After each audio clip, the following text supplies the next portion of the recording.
Okay, so let's look at this question. The grand strategy matrix for Walmart. And we said earlier, the Walmart is positioned at, say, let's say 10 2 5, right? 10 2, 10 3, let's say 10 3. Walmart is at 10 on the x axis, on 3 on the y axis. So let's hear somebody. How did you analyze? How are you interpreting the first part of the question? What would you do?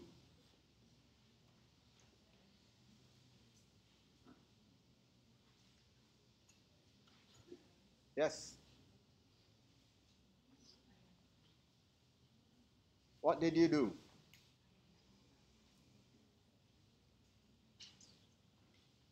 Yes.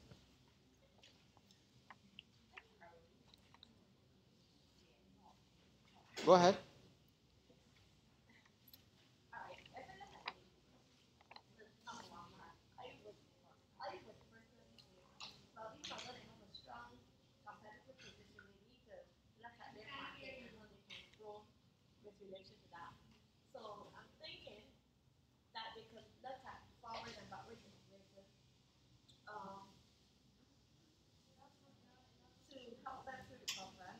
All right.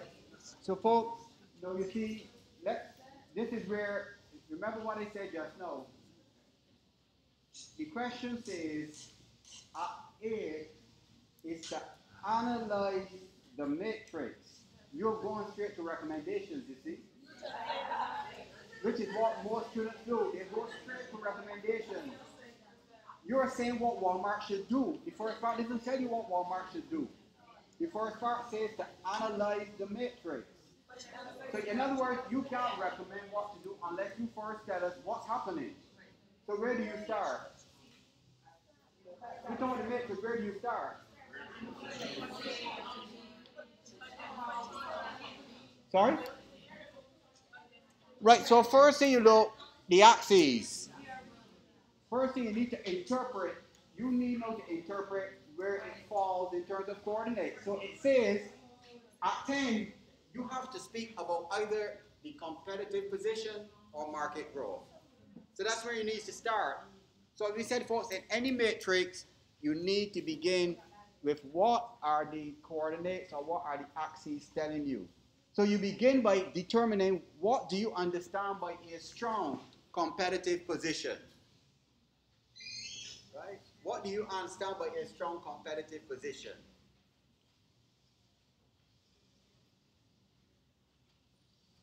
Now, if you have a CPM in the exam, you can refer to it. If you don't have a CPM, you don't have a CPM to refer to. But you can still speak to what happens when a company is in a strong competitive position. How is a company able to achieve a strong competitive position? What kind of things will give a company a strong competitive position? Has dominating market share. What else? Huh? Resources, but what resources do you think it would have an advantage with? Your human resources, financial resources. What else about the competitive position? Product, what about the product? Right? Are they the product that's preferred by customers? The price, you could argue the price, it might have a price that is seen as value for money by customers. Sorry? And distinctive competencies. And why do you say distinctive competence? Because we say, according to the theory, what allows a company to gain that competitive advantage? Through distinctive competencies, there must be rare, not easily imitated or substituted. So you can state the things associated with a company being able to have a strong and that 10 means it is really leading market. It's got to be one of the market leaders, which means, as Gary said, it needs market share, quality of product, preferred by customers, right? Your human resources need to be top notch. Sales, product quality, pricing. Mr. Chad, you good? What do we say now about the other axis? What does it say about the other axis? Y-axis.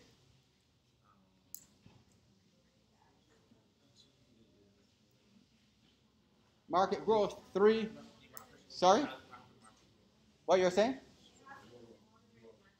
It had moderate market growth, correct? So the company has a very strong competitive position and moderate market. Remember, the market growth is external. It is not the company's market growth, it is the market. So that means the company exists in a market where there is moderate growth.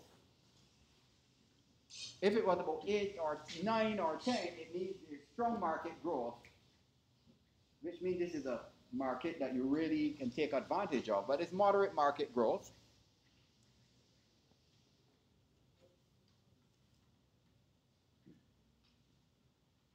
So you look at the axes. So we know the company, the quadrant it falls in. So what else do you do? What else do you do? Sorry, go ahead. What else do you do? Yes? Not analyze first.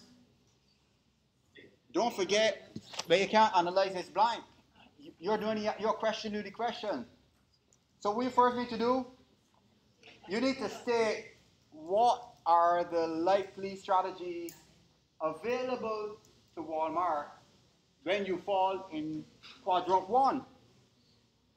So first you need to list all of them.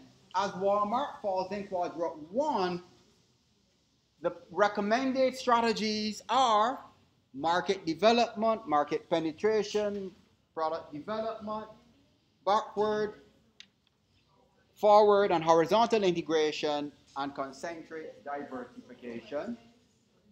And then, what is part B, folks? You're analyzing. It can't be part B. No, we're dealing with A. We are still dealing with A. We are still dealing with A. Folks, B is recommendation. We haven't looked at any recommendations yet. A tells you you're analyzing the matrix and telling you what is in the matrix.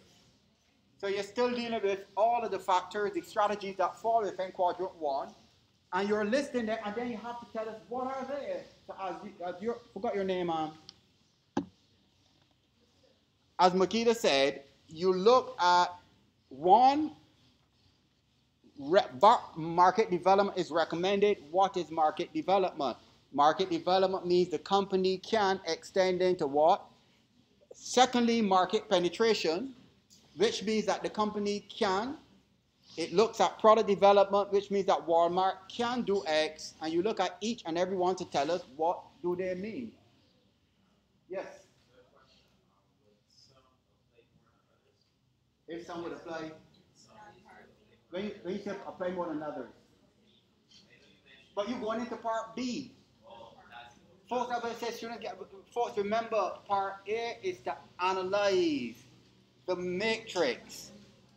When you're talking about applying more than others, you get into part B. Part B is what would you recommend to the company? You're going into part B. You understand? So that's why I say students in the exam mix up everything. So that's why I've separated them. Yes?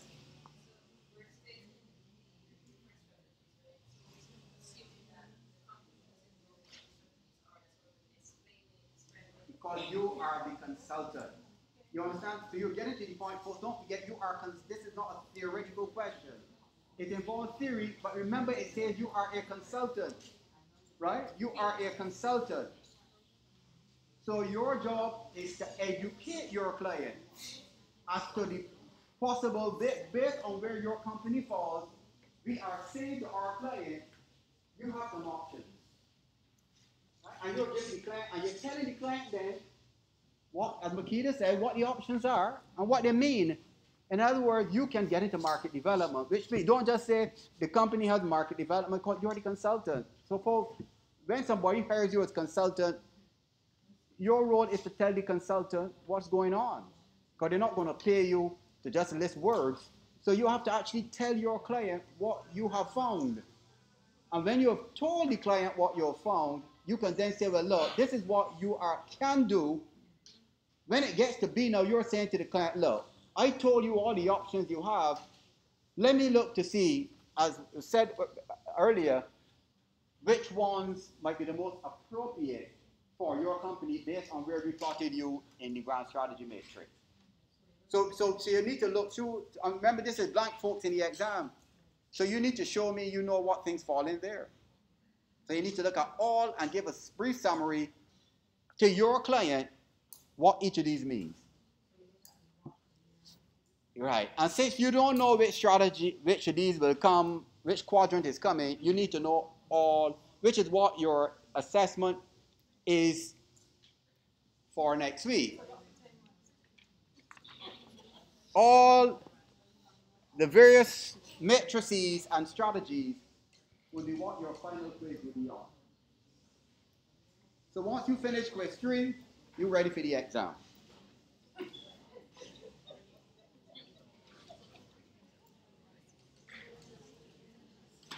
So once you have completed indicating what each of these means, that backward integration, and you're saying to your client, as consultant, you could also engage backward integration because if for some reason there is a supplier bargaining power, you might need to consider using backward integration, or you can forward integrate, which means if you realize you want to take control of distribution to better manage your distribution costs, you can consider forward integration. You can horizontally integrate, and you know the reason. So you need to tell your client the various options that your client has. And once you have done that in detail in analyzing part A, you have 10 marks straight away. When you have done that, part B says now, sorry? Go ahead. The only quadrant where the company falls in is what you're only analyzing Walmart's position. You're not analyzing the grand strategy matrix, period. You are analyzing the grand strategy matrix for Walmart, which is what the question says. So you only are interested in Walmart where it is positioned. Right? So you're only interested in quadrant 1. B, based on your analysis of the grand strategy matrix, recommend the most appropriate strategy, which is saying to you now, do you think Walmart should use all 7? Do you think Walmart should use 4? Do you think Walmart should use 1? Now, there's a common sense thing here, Makita. Now, you got 3 questions to answer in 2 hours. So I would think that for you to put that all 7 and then give justification for all 7 is the exam. So you can just determine, to show, yes, these are what I'm recommending, but there needs to be justification. Once you are recommending something, you need to give a justification for what you're recommending it. So you're making a recommendation to Walmart. We recommend, or Mike as consultant, I recommend that you engage in market development because I realize, and you can use your logical argument, that there's moderate growth, but it seems to be a market that is growing, and there's a lot of potential in this market for cell phones or whatever, and we are suggesting that you actually try to look for customers in other countries. Yeah. Most of these cases I've seen, if you have a strong competitive position, you look at the strategy sales focus because it tends to be lopsided. So the strategies are going to push you in the market growth area. Yeah. And vice versa, if you have a high market growth but low competitive, you look at particular strategies that improve your competitive position. Correct. Correct. So in this case, in this particular one that you have here, would be looking at these particular ones that will edge you towards market growth. So developing a market, because you're already strong competitively. And that's a very good point Gary mentioned. Yes? All right, but hold on. I don't know if everybody heard what Gary is basically saying. If the company is 10 in competitive position, you're already market leader. So you don't look for strategies that will help you to develop your market leadership. You're focused on the areas that are likely to help you to take advantage of this developing market or growing market. So that's what he's saying there. Yes? I said Russia asks if Walmart should pursue in order to enhance competitiveness. Yes. So, why is the question asking competitiveness when it's very competitive? But don't forget, you know, there's a difference between competitiveness and competitive position. This marks your competitive position. Competitiveness deals with a whole range of things. Pricing, product, quality, after-sales service. You see, so competitiveness is a very broad thing. Yeah? So you can say, I am positioned at the top of the market, but in terms of competitiveness, what are the factors of competitiveness in your market position, your brand awareness? You understand? So the competitiveness would be a whole range of issues related to this concept of competitiveness. But the competitive position is more of a ranking. Are you leading market, middle market, low market? That's more of a ranking position in the market. In the competitive position, sorry. So the ranking in terms of here for the strong competitive position indicates where you are, whether market leader or at the lower end.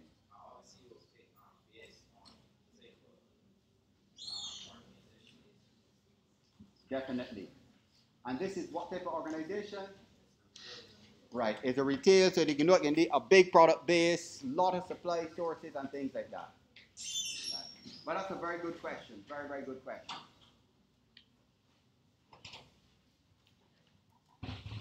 So that's why I said, folks, the concept of competitive advantage, distinctive competencies, right?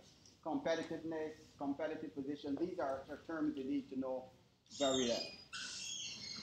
So your competitiveness is also associated in a market, how competitive you are in terms of a market, what opportunities you have, the product quality. So product quality, as I said, product pricing, after-sales service, value for money, all of those things help you to become more competitive.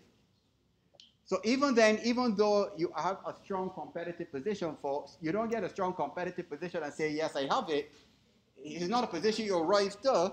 So you still need, in response to your question, you still need to be doing things to make sure that you remain competitive.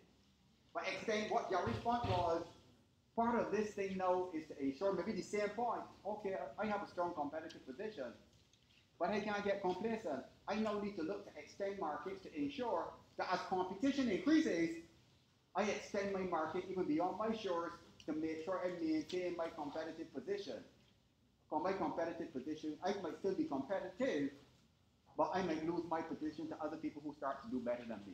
So going up to other markets is all part of the process of becoming more competitive to sustain this competitive position that you have there. But that's an excellent question.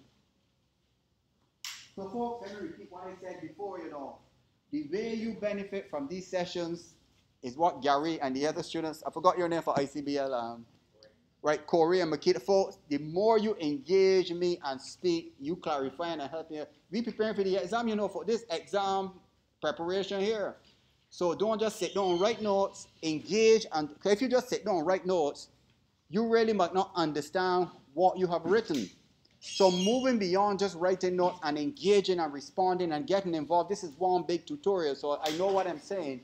You know, so I'm urging each of you, please come and engage in discussion and test your knowledge and understanding of the various issues that we are discussing. So that's why we are doing it.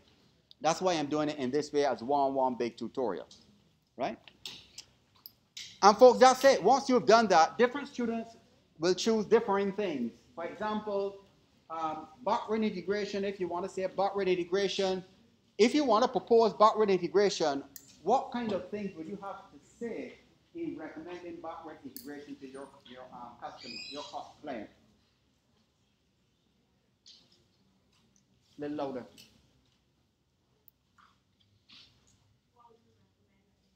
Now, if you recommend backward integration, there are some conditions that would have to exist for you to convince your client this is what you need to do. So what things would have to be in place to convince your client this is what should be done? Stable financial position, what else?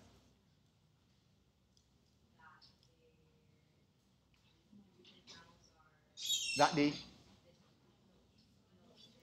talking about backward integration. That's it. So you will have to tell your client, look, client, we have recognized from looking at the 5 forces analysis that their suppliers are getting bargaining power. And this is beginning to impact on your cost structure. And you might need to further do value chain analysis, but it seems that backward integration might be one of the strategies to help you control your costs as part of this maintaining competitiveness. But you have to include those assumptions, because backward integration, the only reason why you will do that is when the supplier bargaining power is doing high. So you can make an assumption from the assessment of the 5 forces, it seems that the supplier bargaining power is high. If you want to make that assumption, you can recommend backward integration. If you don't make that assumption, you can't recommend backward integration. Because you don't just say recommend backward integration, it will have to be associated with that assumption. So folks, the way the exam is structured is for you to bring logical suggestions and assumptions, but what I'm looking for is this logical set of linkages that will support what you're talking about. And I'm looking for that you would know if a company recommends forward integration, that you would appreciate you are recommending that because why would you recommend forward integration to Walmart?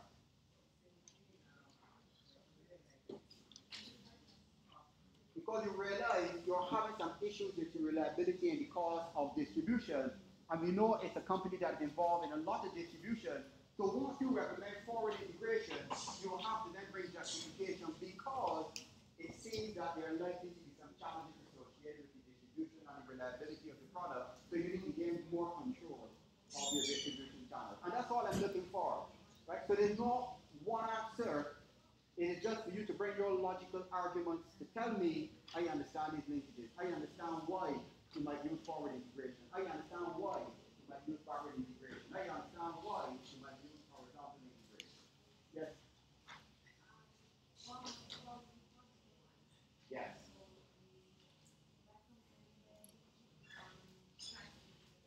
Or you can choose any of those. Any of those. But remember, in the exam, it doesn't tell you what they are. So you first need to remember what they are.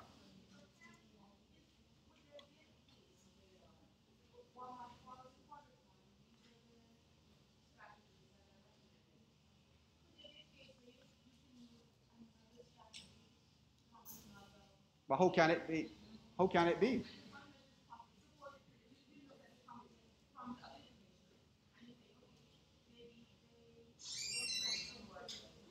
You look at the what?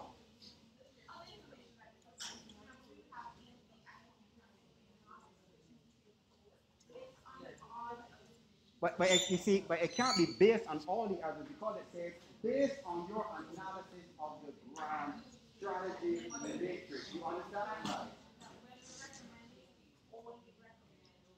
But not when you're recommending. The question asks you to do an analysis of a grand strategy matrix. So anything you bring in will be supporting what you have found in this grand strategy matrix.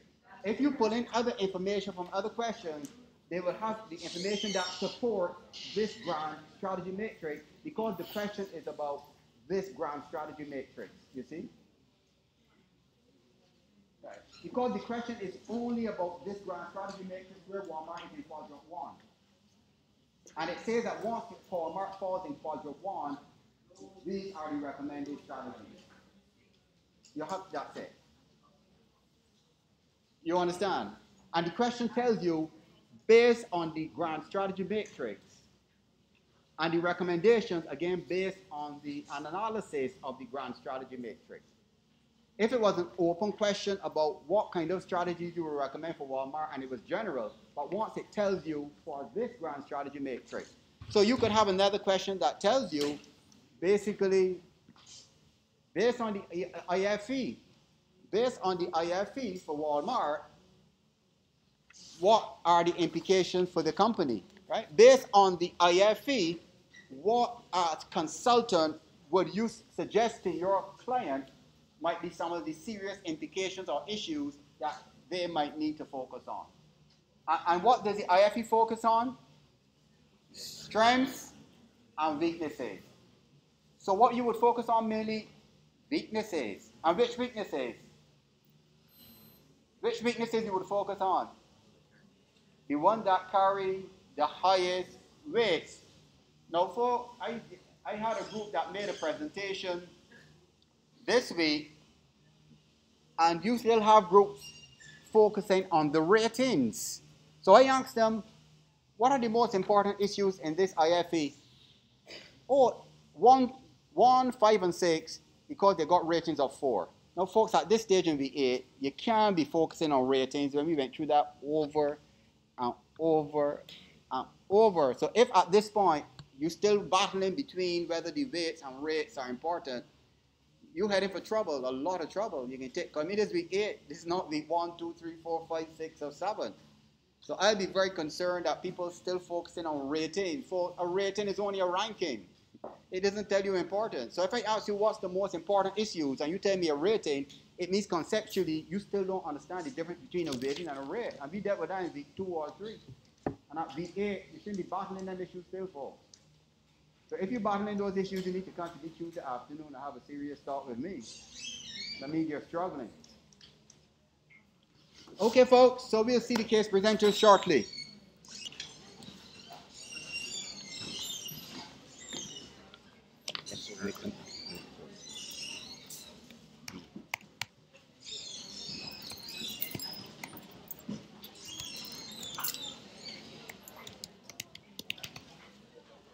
Here, Gary.